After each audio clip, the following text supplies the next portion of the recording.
Lance Velchuk here from CinemaCon 2024, of course, Las Vegas. As you notice, this gorgeous room, right? I got the penthouse. Only the best for Joblo. You know it, guys. It's delicious, though. Thank you. I'll just go fuck myself. Sorry, what? Mahalo. So I was very lucky enough to witness the Warner Brothers presentation today, right? And I think there's a couple things I really want to talk to you about that I think would be interesting in terms of the horror genre. First being Beetlejuice. Now here's the thing, I love Tim Burton. His mid-80s to I'd say mid-90s even was a run that is unparalleled. It's one of the best, but he's kind of fallen off. And that's not something that, you know, I want to drag him for. We all live life and it happens. I mean, Coppola, you know, but when it comes to Beetlejuice. Coppola just did Megalopolis Yeah, but on the back. We'll see. Well, okay, you're a good point. But the point of this is that Beetlejuice is something that I always felt was a perfect time capsule of the time. Beetlejuice is just that late 80s weirdness that I don't know could be replicated. And when I saw the first trailer, I didn't like it. You're working with a professional here! I didn't like the idea of taking the afterlife approach of making this sort of depressing, dark, reverent, sort of soulful take on Beetlejuice. You mean the movie, the goofy movie with Michael Keaton? We got a bald wing at Gina Davis. You said, but we're gonna take that and be like, no, it was soulful. So I don't know. I wasn't feeling it.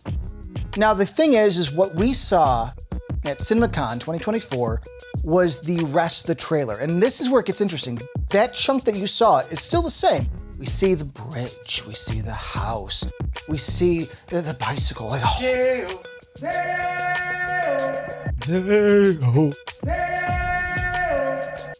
But then the rest of the trailer continues and it becomes more horror.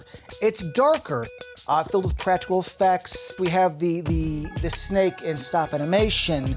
We have a lot of gags done in camera and stuff like that. I'm like, okay, I think Burton might be back. Here's the thing, in the end of the day, we had Justin Theroux, we had William Dafoe. Looked like he could be playing a villain. He had scars, clearly dead in the afterlife, looking for Beetlejuice.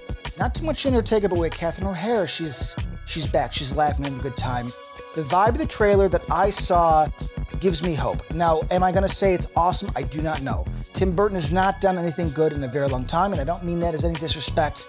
He's done more than I ever will, but let's be clear, Big Fish was the last thing that had soul. Here we are today. But Keaton was on the stage tonight, and he was selling this and dancing like I've never seen before. Listen, we all get paid to do what we do, but he went above and beyond, and I don't believe Keaton's the kind of guy, especially at his age, that you're just gonna pay off to go and, you know, pardon my French, blow the crowd. So what I saw gives me hope, and especially behind the scenes that we saw was all about being practical. And as Keaton said in the theater that I saw, he only came back if him and Burton could try to replicate and do what they did back in the 80s, which is gonna be weird, goofy, and practical. So we'll see. Next would be M. Night Shyamalan's Trap. Now, let's be honest, Shyamalan is kind of one of those guys that lost it, right? I mean, I saw Sixth Sense when it came out in theaters, saw it in Disney World, loved it.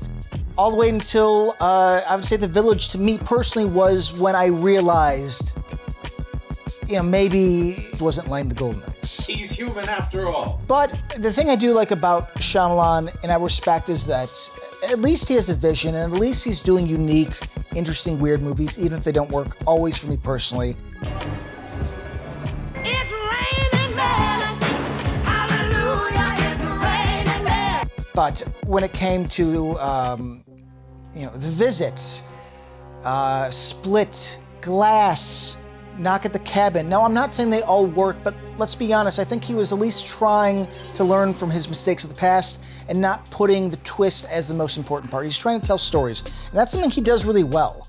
Maybe the dialogue may be stilted, his ideas might be a little grandiose for what he could pull off, but hell, I'd rather if you try than just sort of like repeat the same thing. Now with Trap, Josh Hartnett plays this father that brings his daughter to essentially the Taylor Swift, played by Shyamalan's actual daughter, Sarika. Now here's what makes it interesting. The trailer lays out the entire idea of the movie. If there is a twist, I don't see it happening in this because it looks like it's just more of an old-fashioned 90s thriller. There's a serial killer, a butcher, in attendance at this concert, and the cops have gotten wind, so the actual concert is a trap. and they surround him. Here's the best part. Josh Hartnett, this loving father, he's just taking his kid out, having a good time. He's the killer and realizes that he is being hunted. And that's a trailer. That's the idea. Now here's what I love. That could have been the twist, but no, it's the point of the plot that he needs to figure out how to get out because he is now wise to the cops coming in. That's what Shyamalan should be doing, and that's what I'm excited for. Let's see how it goes. I'm gonna be hesitant. I'm not gonna say it's gonna be great because you never know, but he's piqued my interest, and you know what? I gotta give him credit. And last but not least is gonna be Shyamalan's daughter, Ashana, doing an adaptation of the book into the film, The Watchers.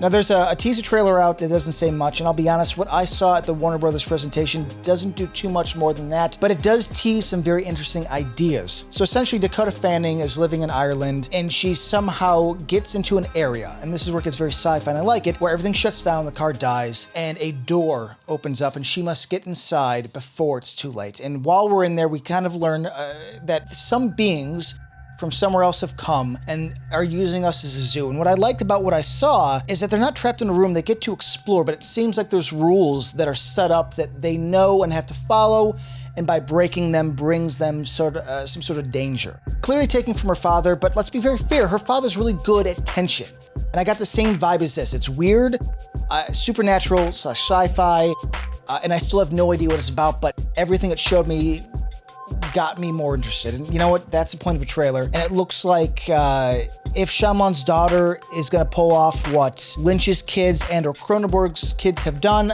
I think we're going to be in a good spot. Again, I'm always cautious. I'm not going to sit here and say everything is going to be amazing. I always want to hold off on judgment until I actually see the movie.